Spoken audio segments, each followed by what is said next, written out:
Hey guys, this is Hunter with Dial H for Heroclix, and today we are going to be going over the rules explanations for M10 Iron Man's adaptive armor trait. Let's read adaptive armor. When Iron Man would take damage from a character assigned a relic or resource, Iron Man ignores that damage and rolls a d6.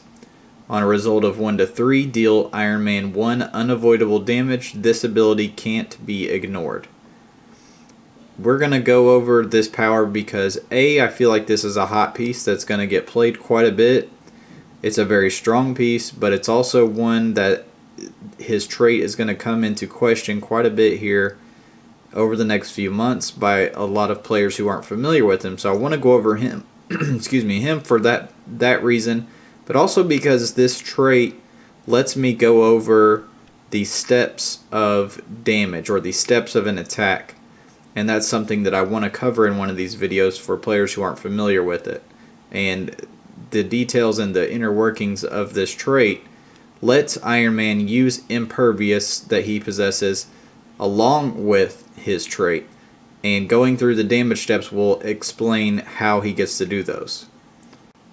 Alright, in this situation we have Grey Gargoyle, who is assigned the utility belt. And when he goes to make an attack against Iron Man will get to use his trait because his trait requires the attacker to be assigned a relic or resource. Some things to keep in mind: the utility belt or infinity gauntlet are assigned specifically to the one character who has them. That's common sense. But also remember that the Book of the Skulls and the power plant are both assigned to your entire team, regardless if your character who is currently attacking Iron Man has a hammer right now or a ring right now. They are still assigned that resource at the beginning when you do your force construction. So they will have to deal with Iron Man's trait as well. So let's go through the typical steps of an attack with this Iron Man. Well, the first step of an attack is declaring the attack. So the Grey Gargoyle player will declare a close combat attack on Iron Man. At this point, what I will call the declare stage, this is when shape change would take place. So if Iron Man has shape change, he would get to use it at this point.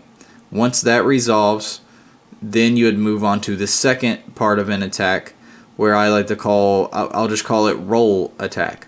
This is the point where you use the numbers and you roll the dice and you compare the result to see if you hit a high enough value. This is when energy shield and reflexes and all that good stuff would kick in. This is just dealing with the actual numbers. So he would need a 7 to hit Iron Man. He gets that 7.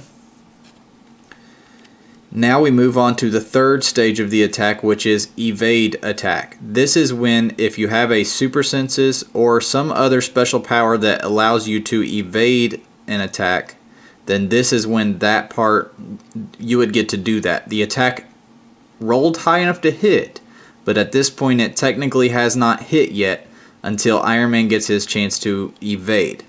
He actually has no chance to evade, so we move on to the fourth step that is called dealing damage. Dealing damage, this is the part where if you had multiple bolts, say Grey Gargoyle had 2 bolts and he was making a ranged attack against Iron Man and another figure, this is the point where he would do each of those steps. He would check to see if the numbers hit, he'd give them each a chance to evade, and then he would assign damage at this point after they've given their chances to evade.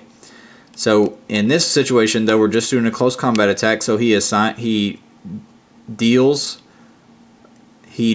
to deal all 4 of his damage to Iron Man. Now the deal damage part is when Iron Man would get to roll Impervious. Let's read Impervious. Impervious. When this character is dealt damage, so there you see the key phrase there, when this character is dealt damage, so we're in the dealing damage stage. When this character is dealt damage, roll a d6. On a 5 to 6, the damage dealt is reduced to 0. On a result of 1 to 4, the damage dealt is reduced by 2. We're going to roll his trait, we're going to roll his Impervious. He misses the Impervious roll. Now we move on to the last stage, which is taking damage. When you take damage, you have already applied your dampeners, you've applied your toughness, your impervious, you've already gotten your chances to evade during the evade stage. This is the final end-all be-all stage. When you have this take damage is when you have applied your dampeners, and you must now take the physically click your figure. This is when his trait kicks in. Remember, his trait said when he would take damage, not when he is dealt damage. Impervious red started with when this character is dealt damage. The trait starts with when this character would take damage. So this is when his trait would kick in. So now he would roll his trait, and if he rolls correctly, he gets to ignore it. So I hope that goes through everybody's head. So if you have something like Exploit or like Psychic Blast, so let's say Iron Man's fearsome foe and is sporting the red suspenders here. Melter has Psychic Blast. So let's say he goes to shoot Iron Man, even though he doesn't technically have a clear line of fire there. He would still get the trait if Melter has the utility belt and uses Psychic Blast on Iron Man. Iron Man will still get to use the trait, but he won't get to use Impervious. Why? Because Impervious reduces damage and Psychic Blast can't be reduced. So he will skip right past Impervious on the deal damage stage, but then when he gets to the take damage stage, then he would still get to roll his trait because Melter is assigned a relic or resource. But if Melter has Pulse Wave at the time and is trying to use that, he will get around the Impervious, but he still won't get around the trait because Pulse Wave ignores, and the trait reads that it cannot be ignored. Alyosha here has Outwit. Alyosha can outwit Iron Man's Impervious, but he still has to deal with the relic thing. If Alyosha was assigned the belt, he would still have to deal with the trait because the trait is exactly that. It is a trait, and traits cannot be countered. Therefore, it cannot be outwitted, and he'll still have to deal with it. But he can outwit the Impervious, just not the roll for the ignoring all of the damage. The one thing that really gives Iron Man fits, though, is when he has to face a Mystics character that is assigned a resource. And here's why. First, let's read Mystics.